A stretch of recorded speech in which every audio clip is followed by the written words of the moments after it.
તમે ડોક્ટર છો, રિસ્પેક્ટથી વાત કરો. તમે દેશના વડાપ્રધાન અહીંયા ગાડી આવે છે બરાબર 30 ને 31 તારીખે, તો 2 દિવસ માટે 100 કરોડથી પણ વધારે રૂપિયાની ફાળવણી કરે છે. અને અહીંયા ગાડી અહીં દીવા તળે અંધારું, અહીંયા ગાડી અમારા લોકોને કમસે કમ જે લોકોએ જમીનો આપી છે, તો જમીનો આપી છે એવા લોકોને પણ અહીંયા ગાડી આ સાહેબ આ પિકઅપ આ ડાલામાં લઈને જવાનું અંતિમ ક્રિયા માટે કરો છો. પણ સાહેબ અહીંયા ગાડી આખો ટ્રાઇબલ વિસ્તાર છે, એની સાથે સાથે દરેક સમાજના લોકો રહે છે. આજે ક્યારે કોની અહીંયા ગાડી ઘરે જતા વિકેટ પડી જાય, કોઈને હાર્ટ એટેક આવી જાય, કોઈને કેન્સર જેવા ગંભીર રોગો થાય. હવે સાહેબ આ લોકો પોતે કેપેબલ નથી અને તે લોકો આજે આ પિકઅપમાં લઈ જાય આજે તો કમસે કમ એવી તો વ્યવસ્થા કરો. અહીંયા ગાડી એટલું મોટું સ્ટેચ્યુ ઓફ યુનિટી બનાવ્યું છે, અહીંયા ગાડી હમણાં હજારો કરોડો રૂપિયાના પ્રોજેક્ટો બનાવ્યા છે, તો એક સબવાહિની સાહેબ નથી અહીંયા ગાડી. પણ કરીશું તો તમે 6 વર્ષથી તો અહીં સેવા આપો છો, તમે એક જવાબદાર પ્રતિનિધિ છો સાહેબ. અને 10 વર્ષથી પેલા શૈલેષભાઈ ડોક્ટર છે, એ અમારી જોડે અભદ્ર ભાષાનો વ્યવહાર કરે. તમે અહીંયા ગાડી સબવાહિનીની વ્યવસ્થા આપો, ત્યાર પછી જ અમે આગળ એને એ કરીશું. તો સાહેબ એની વ્યવસ્થા તમારે કરવી પડે, નથી તો એવું થોડું કે અમારા જે ગરીબ માણસોને તમે આ ઝોલીમાં નાખીને એમને પિકઅપમાં બિનવારસી લાશ જેવું એમને લઈ જવાનું. અને તમે 5-5, 6-6 વર્ષથી અહીંયા ગાડી સેવા આપો છો, તમે માંગણી નથી કરતા 5 વર્ષથી. એવું ચાલે નહીં. તમે અહીંયા ગાડી આ વ્યવસ્થા કરાવો. અહીંયા ગાડી દુનિયાની સૌથી ઊંચી પ્રતિમા સ્ટેચ્યુ ઓફ યુનિટી છે. અમારા લાખો કરોડો રૂપિયાની જમીન અહીંયા ગાડી અમે આ આદિવાસી સમાજે અહીંયા ગાડી આપી છે બરાબર. અને ત્યાં ગાડી જ્યારે એમને અહીંયા અંતિમ ક્રિયામાં લઈ જવાનું, તો અહીંયા ગાડી એમને પિકઅપમાં લઈ જાય. આ પિકઅપનું ભાડું 2-3 હજાર રૂપિયા લે છે. અમારા ગરીબ માણસો એટલા કેપેબલ નથી હોતા. માંડ એ લોકો અંતિમ ક્રિયા માટે આજુબાજુ એમના સગા સંબંધીઓ ગ્રામજનો પાસેથી ઉઘરાવીને અંતિમ ક્રિયા કરે છે. હવે આ પિકઅપના 2-3 હજાર રૂપિયા એ બિચારા અંતરિયાળ વિસ્તારમાંથી કઈ રીતે કાઢે? આ બંને વીજળી પડવાથી બરાબર કુદરતી ઘટના ઘટી અને એમાં મૃત્યુ પામ્યા. હવે ત્યાં ગાડી આ એક છોકરો હતો, એને પણ જે જમાઈ હતો બરાબર, એને પણ તમે પિકઅપમાં મોકલી દીધી લાશ. આ બીજી છે એ છોકરી પણ બિચારીને તમે અહીંયા ગાડી આ પિકઅપમાં એ કરી દો.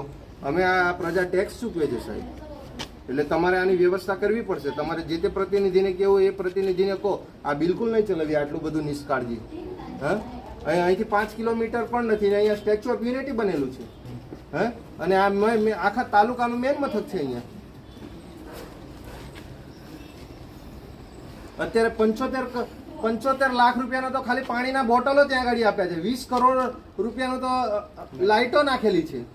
આજે 100 કરોડથી પણ ઉપર ખાલી દેશના વડાપ્રધાન અહીંયા ગાડી આવે છે બરાબર 30 ને 31 તારીખે, તો 2 દિવસ માટે 100 કરોડથી પણ વધારે રૂપિયાની ફાળવણી કરે છે. અને અહીંયા ગાડી અહીં દીવા તળે અંધારું, અહીંયા ગાડી અમારા લોકોને કમસે કમ જે લોકોએ જમીનો આપી છે, તો જમીનો આપી છે એવા લોકોને પણ અહીંયા ગાડી આ સાહેબ આ પિકઅપ આ ડાલામાં લઈને જવાનું અંતિમ ક્રિયા માટે. એટલે સરકાર પાસે એના પૈસા નથી, તાગડધીના કરવા માટે પૈસા છે સરકાર પાસે.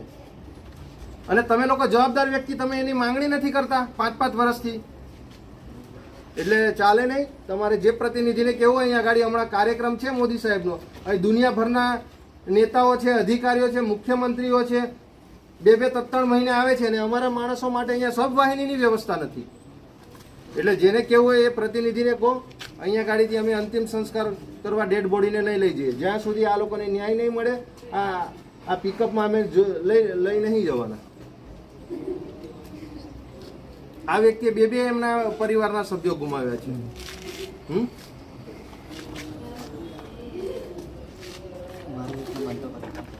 બનતો પ્રયત્ન નહીં. તમે એમ્બ્યુલન્સ મંગાવો સબવાહિની, અહીંયા અમને જોઈએ સબવાહિની.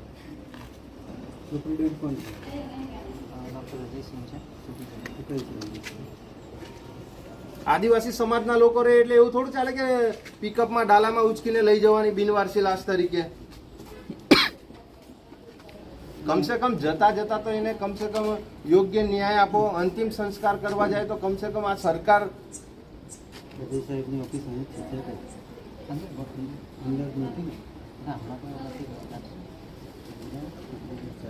સુપ્રિન્ટેન્ડન્ટ સાહેબને બોલાવો. અહીંયા ગાડી આખા હોય તો આપે. હા. બરાબર. હા. લાવો ઠરાવો, અમને બતાવો અહીંયા ગાડી. હા. સારું. આ તો ગરીબ માણસો કોઈ બોલે ના, એટલે એવી રીતે થોડું ચાલે સાહેબ. તમે હવે એક મેડિકલ ઓફિસરને બધા સુપ્રિન્ટેન્ડન્ટને લગતા જવાબો સવાલો કરો જ મારા સામે. ત્યારે સુપ્રિન્ટેન્ડન્ટ અહીંયા હાજર હોય, આનેમાં હાજર હોય, ત્યારે તમે લોકો આવતા નથી. બરાબર? જે જવાબદાર વ્યક્તિ છે એની સામે તમારાથી બે શબ્દ બોલાતા નથી. બરાબર? એટલે જવાબદાર વ્યક્તિ કોણ છે ને એ ક્યારે આવે છે, તમે કોઈ દિવસે અમને જાણ કરી? તમે અમને કોઈ દિવસે હવે શાંતિથી બધા જવાબ આપે એનો મતલબ એવો નથી કે તમારે ગમે તેમાં અમારા જોડે આ રીતના રજૂઆત કરવાની. અમે તમારી જોડે હજુ સુધી શાંતિથી જ વાત કરી છે, રિસ્પેક્ટથી જ વાત કરી છે. અમે બધું બરાબર છે. સરકાર આવે તો અમે લાવીએ ને, કે મારા ઘરેથી થોડા લાવીને કીધું વાત કરો છો યાર તમે ડોક્ટર છો, રિસ્પેક્ટથી વાત કરો. શાંતિથી વાત કરી છે તો શાંતિથી એમનો જવાબ સાંભળી લો. બરાબર? તમે જે નંબર આપ્યો છે, એ નંબર તમે ખોટો આપ્યો છે અમને. તો તમારા કોઈ બીજા માણસને મોકલો, એ જ નંબર છે. બરાબર? બીજો કોઈ નંબર નથી. અને તમને બીજી વાર પહેલા પણ તમે મારી રીતના માથાકૂટ કરી દી. હજુ તમને સ્પષ્ટ શબ્દોમાં કહું છું, જે તે જવાબદાર અધિકારી સુપ્રિન્ટેન્ડન્ટ આરએમઓ હોય એમના સાથે આવીને વાત કરો ને યાર. તમે કેમ એમની જોડે વાત તમે નથી કરતા? અમને એક પ્રતિનિધિ તરીકે તમે જો અમારી જોડે આ અભદ્ર ભાષામાં તમે વાત કરો તો તમે પેશન્ટો જોડે કઈ રીતે વાત કરતા હશો સાહેબ? તમે પેશન્ટો જોડે કેવી રીતે વાત કરતા હશો? તમે જવાબ સવાલ એવા કરો. એટલે સવાલ હવે તમે જવાબ જો અમે ઓફિસમાં ગયા તો મેન ઓફિસમાં સરકાર આપશે તો સુવિધા મળશે. એટલે નાના માણસ જોડે આ રીતના વર્તન કરો એ નહીં થાય. બરાબર? એટલે કેવું વર્તન? અમે ત્યાં ગાડી હમણાં જ્યારે હોસ્પિટલમાં આવ્યા, બરાબર, તમે અમને નંબર આપ્યો. નંબર કોણે આપ્યો? તમે અમને નંબર આપ્યો. અને ત્યાર પછી અમે તો ખાલી સબ વાહિનીની માંગણી કરી છે તમારી પાસે. અમે શું બીજી ચર્ચા કરી તમારી પાસે? તમે એવું કીધું ને, આટલું મોટું હોસ્પિટલ છે, મોદી સરકારનો લાભ, એ મારું થોડું કામ છે. બરાબર? એ પ્રશ્ન છે, બીજું કઈ નહીં. બરાબર ને? તો તમે માંગણી ક્યારે કરી? તમે માંગણી કરેલી છે. તમે ઓફિસમાં આવીને જે કે તમારો પ્રશ્ન જે કઈ હોય ઓફિસમાં આવીને જોઈ લો. ચાલો. બરાબર? લેટર પર ઠરાવ આપો એક વાર. તમારા લીધે ફોરમ થાય છે. બરાબર? કઈ નહીં, એક લેટર પર જરા અમને લખીને આપી દેજો. ચાલો. અહીંયા મારા પેશન્ટો વધી ગયા છે. અમે આવ્યા ત્યારે તો તમે શાંતિથી બેઠા હતા ને હમણાં પેશન્ટો વધી ગયા છે. ઓકે, ચલો ને, અમે અહીંયા સિવિલમાં જ છીએ. અમે ત્યાં તમારી સ્થળ પર પણ મુલાકાત લઈએ છીએ. ઓકે ડૉક્ટર સાહેબ.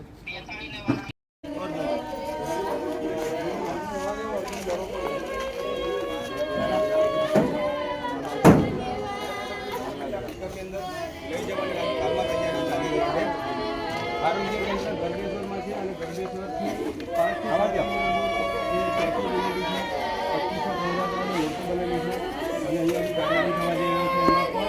એમાં પણ વાત ચાલી રહી છે. એટલે તમે જોઈ શકો છો કે અહીંયા આમ આદમી પાર્ટીના જે પદાધિકારીઓ નેતાઓ છે, કોર્પોરેટ અને ડૉક્ટરો સરકાર તરફથી જોઈ રહ્યું કે સૌ વર્ગની મુદ્દા ઉપર કોઈ સફળ નીકળે નથી.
आज बीजा को बहना है तो बाहर दे ना जी बहना रे तो बाहर दे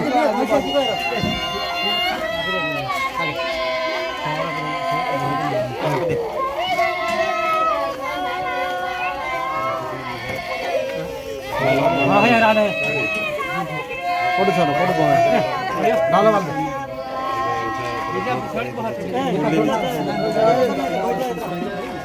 એ